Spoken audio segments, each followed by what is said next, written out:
Hello students, सभी को good evening.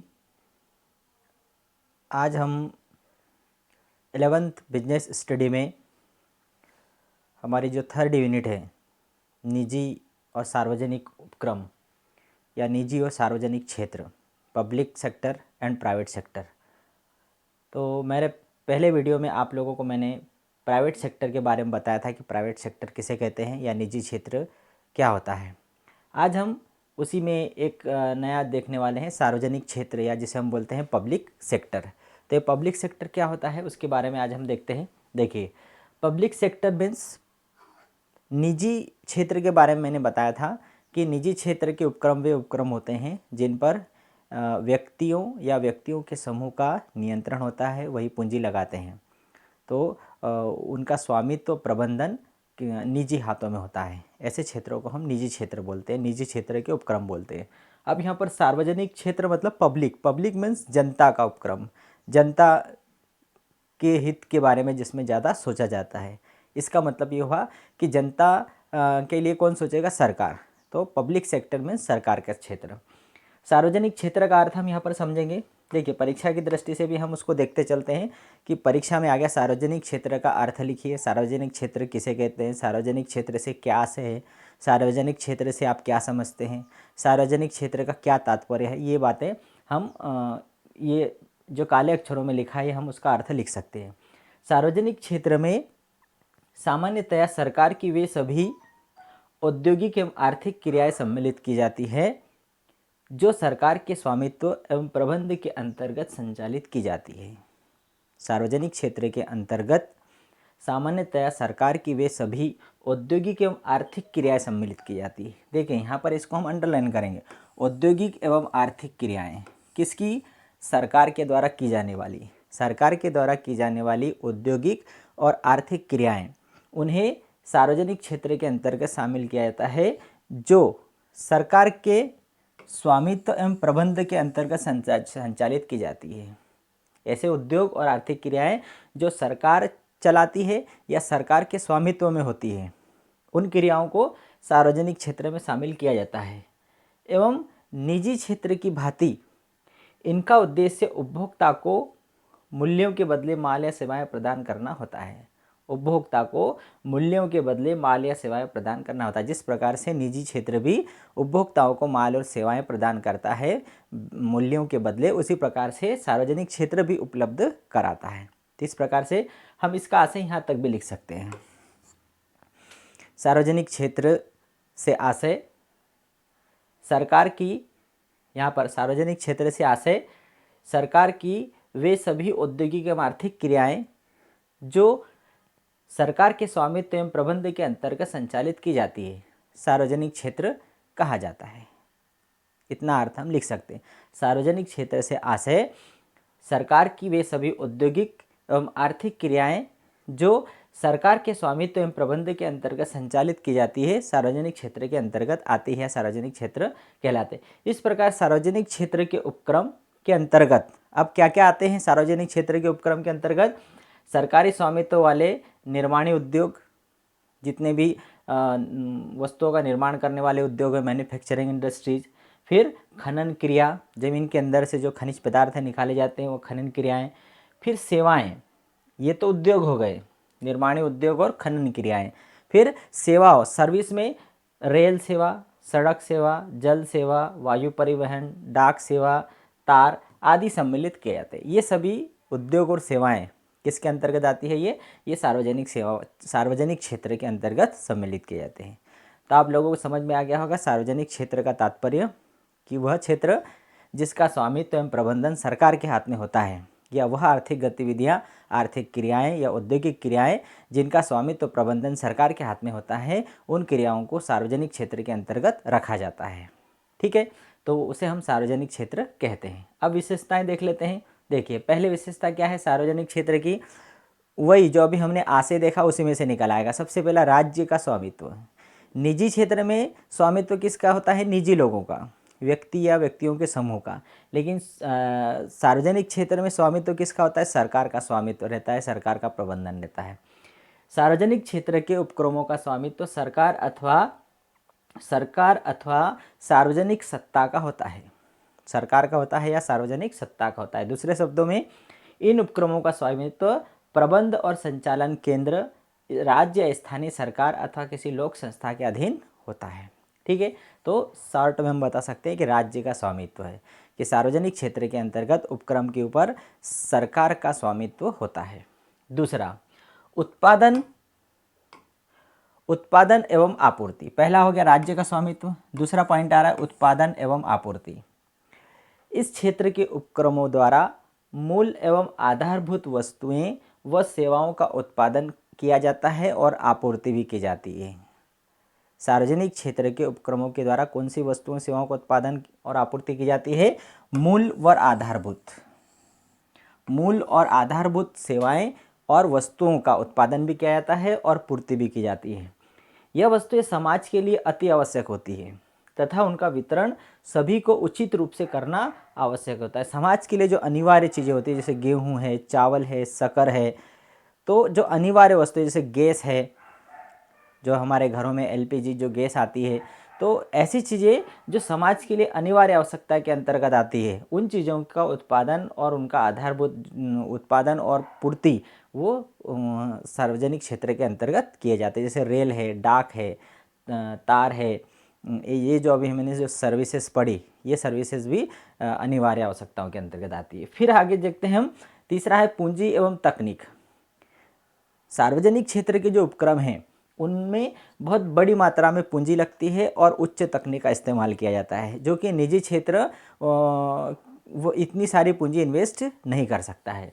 तो इन उपक्रमों में अत्यधिक पूंजी और उच्च तकनीक की आवश्यकता होती है। निजी क्षेत्र द्वारा इसकी व्यवस्था करना कठिन होता है। चौथी बात, एकाधिकारी प्रवृत्ति। सार्वजनिक क्षेत्र जो काम करता है वो एकाधिकारी प्रवृत्ति के होते हैं, मतलब उस पर केवल और केवल सरकार का ही अधिकार होता है, निजी क्षेत्र उसमें हस्तक्षेप नहीं कर सकता, तो एकाधिकार होता है सरकार का उसमें। फिर प्राकृतिक संसाधन। सार्वजनिक क्षेत्र प्राकृतिक संसाधनों का उचित दोहन करता है, और यही यदि प्राकृतिक संसाधनों का दोहन निजी क्षेत्रों में हाथ में पहुंच जाए तो वह उसका अपव्यय करेंगे, उसका दुरुपयोग करेंगे। लेकिन सार्वजनिक क्षेत्र प्राकृतिक संसाधनों का उपयोग जनता की सेवा के लिए करते हैं, लोगों की सेवा के लिए करते हैं। तो प्राकृतिक संसाधन जो दीर्घकालिक दृष्टि से उपयोगी होते हैं, जैसे खनिज तेल आदि, उनका उचित संरक्षण करते हुए इनका उत्पादन और वितरण सार्वजनिक क्षेत्र द्वारा किया जाता है। फिर सरकारी स्रोतों से वित्त। सार्वजनिक क्षेत्र को जो वित्त है वो सरकार के द्वारा उपलब्ध कराया जाता है। तो ये 6 पॉइंट हमने सार्वजनिक क्षेत्र की विशेषताओं का पढ़ा। तो हम उसका आशय लिख सकते हैं, सार्वजनिक क्षेत्र का आशय क्या है, और उसकी विशेषताएं भी हम ये 5 विशेषताएं बता सकते हैं। चलिए आगे देखते हैं इसका महत्व क्या है। जिस प्रकार से हमने निजी क्षेत्र का महत्व देखा, इसी प्रकार से हम सार्वजनिक क्षेत्र का महत्व देखते हैं। पहला महत्व, योजनाबद्ध विकास।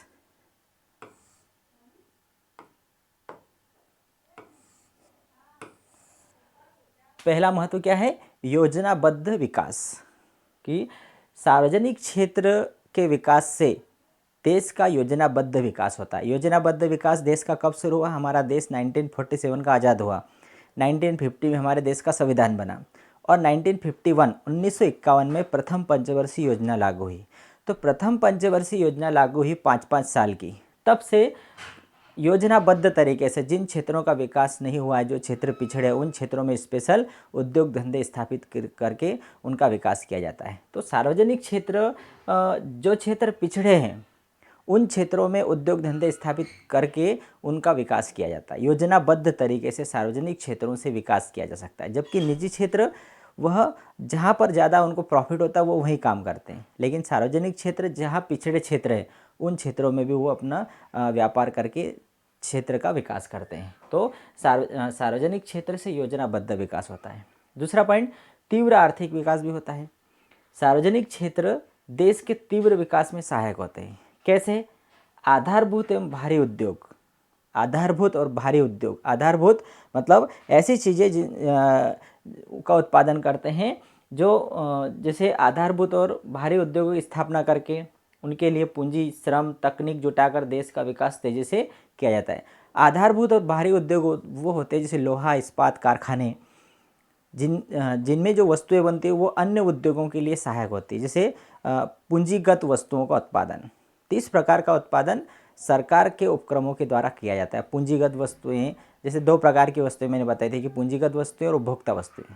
तो उपभोक्ता वस्तुएं डायरेक्ट उपभोक्ता उपयोग करता है, तो उपभोक्ता वस्तुओं का उत्पादन निजी क्षेत्र के द्वारा किया जाता है। लेकिन जो पूंजीगत वस्तुएं हैं उनके आधार पर दूसरी वस्तुएं जो बनाई जाती है, तो पूंजीगत वस्तुओं अधिक, उसमें ज़्यादा मशीनरी की आवश्यकता होती है, ज़्यादा पूंजी की आवश्यकता होती है, और वो कौन करता है, वो सार्वजनिक उपक्रम स्थापित करके किया जाता है। तो इससे देश का तीव्र विकास होता है। चलिए आगे है आधारिक संरचना का विकास। देश के आर्थिक विकास हेतु आधारिक संरचना के विकास की आवश्यकता होती है। अब आधारिक संरचना मतलब रेल है, डाक है, तार है, दूरसंचार है, शक्ति है, बैंकिंग है, ये आधारिक संरचना के काम हैं। देश में यदि ये क्षेत्र का विकास नहीं होगा तो हमारा देश आगे नहीं बढ़ेगा। भाई किसी क्षेत्र में यदि हमें कुछ सामग्री पहुंचाना है, तो यदि रेल नहीं होगी, डाक नहीं होगा, दूरसंचार नहीं होगा, बैंकिंग नहीं होगी, सड़क नहीं होगा, तो कैसे उस सुविधाओं को पहुँचाया जाएगा, किस प्रकार उस क्षेत्र का विकास किया जाएगा। तो ये आधारिक संरचनाओं का विकास सार्वजनिक क्षेत्रों के द्वारा ही संभव होता है। चलिए फिर है जन उपयोगी वस्तुएं सेवाएं। जो सार्वजनिक क्षेत्र हैं लोगों के लिए जो उपयोगी है उन्हीं वस्तुओं सेवाओं का उत्पादन करते हैं, इसलिए इनका महत्व बहुत ज़्यादा है। संतुलित क्षेत्रीय विकास, अभी मैंने शुरुआत में बताया कि जो सार्वजनिक क्षेत्र है, जो क्षेत्र पिछड़े हैं उन क्षेत्रों में उनकी स्थापना करके संतुलित विकास किया जाता है। संतुलित का मतलब बैलेंस डाइट जिसे हम बोलते हैं ना, कि हमारे भोजन में सभी चीज़ें होना चाहिए, विटामिन, प्रोटीन, वसा और सारी चीज़ें होना चाहिए। इसी प्रकार से पूरे देश में हर एक क्षेत्र का संतुलित विकास होना चाहिए। जब कोई क्षेत्र पिछड़ा हुआ रहता है तो उस क्षेत्र का विकास करने के लिए फिर उस क्षेत्र में स्पेशल उद्योग धंधे स्थापित करके संतुलित किया जाता है देश का विकास। देश की सुरक्षा, देश की सुरक्षा की दृष्टि से यह अत्यंत आवश्यक है कि अस्त्र शस्त्र का निर्माण सार्वजनिक क्षेत्र में ही किया जाए। और अभी दो प्रकार के जो उद्योग हैं जिनको आरक्षित वर्ग में रखा गया है, वो अस्त्र शस्त्र से रिलेटेड और रेल वाला, ये दो क्षेत्रों को सरकार ने अपने पास रखा है। धन व सत्ता के केंद्रीकरण पर रोक।